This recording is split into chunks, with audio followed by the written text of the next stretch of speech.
बिस्मिल्लाहिर्रहमानिर्रहीम। अस्सलाम वालेकुम दोस्तों, उम्मीद है आप सब ठीक ठाक होंगे। अल्लाह पाक आपको हम सबको हमेशा अपने हिफ्ज़-ओ-मान में रखे। तो दोस्तों आज के इस वीडियो में हम देखने जा रहे हैं यहाँ पे आईटेल ने और रेडमी ने अपने मॉडल्स के प्राइस चेंज किए। तो आइए देखते हैं कौन कौन से मॉडल्स की प्राइस चेंज किए आईटेल और रेडमी ने। तो उससे पहले अगर आप मेरे चैनल पर नए हैं तो चैनल को सब्सक्राइब करें और बेल आइकन पे भी क्लिक करना ना भूलिएगा। तो दोस्तों सबसे पहले हमारे पास जो मॉडल आता है आईटेल का A49, जिसकी ओल्ड प्राइस रखी गई है वो थी 19,999 रुपये। न्यू प्राइस है 17,999 रुपये और डिस्काउंट के साथ 17,000 रुपये में ये हैंडसेट आपको मार्केट में बिल्कुल ही आसानी से मिल जाएगा। इसके अलावा यहाँ पे हमारे पास आता है आईटेल का A27 232 है, जिसकी पहले प्राइस थी 20,999 रुपये। न्यू प्राइस इसकी 16,500 रुपये है और डिस्काउंट के साथ ये आपको 16,000 रुपये तक मिल जाएगा मार्केट में। इसके अलावा यहाँ पे आईटेल का हमें S23 जो है मिलता है, जिसमें 16 GB की रैम मिलती है और 128 GB की मेमोरी मिलती है। इसकी ओल्ड प्राइस थी 35,000, न्यू प्राइस इसकी 30,999 रुपये।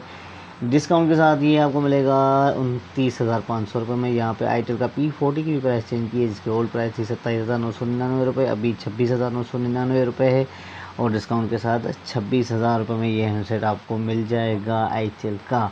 तो यहाँ पे रेडमी ने अपने जो है रेडमी 10A के दोनों वेरिएंट की प्राइस चेंज की है, 4/128 की, जिसकी ओल्ड प्राइस थी 42,999 रुपये और अभी 32,999 रुपये है। डिस्काउंट के साथ 31,500 में ये हैंडसेट आपको मार्केट में मिल जाएगा। रेडमी 10A 364 की प्राइस चेंज की है, जिसकी पहले प्राइस थी 38,999 रुपये। तो दोस्तों अभी जो इसकी प्राइस है 28,999 रुपये और डिस्काउंट के साथ 27,500 रुपये में ये हैंडसेट आपको मार्केट में मिल जाएगा। तो आइए दोस्तों यहाँ पे रेडमी A1 प्लस की भी प्राइस चेंज की है, दोनों वेरिएंट की। 332 की पहले प्राइस थी 26,999 रुपये और अभी इसकी प्राइस है 21,999 रुपये और डिस्काउंट के साथ ये आपको 21,000 रुपये तक मिल जाएगा। और जो है 232 की पहले प्राइस थी 23,999 रुपये और अभी इसकी प्राइस है 19,999 रुपये और डिस्काउंट के साथ ये हैंडसेट आपको 19,000 रुपये में 232 मिल जाएगी।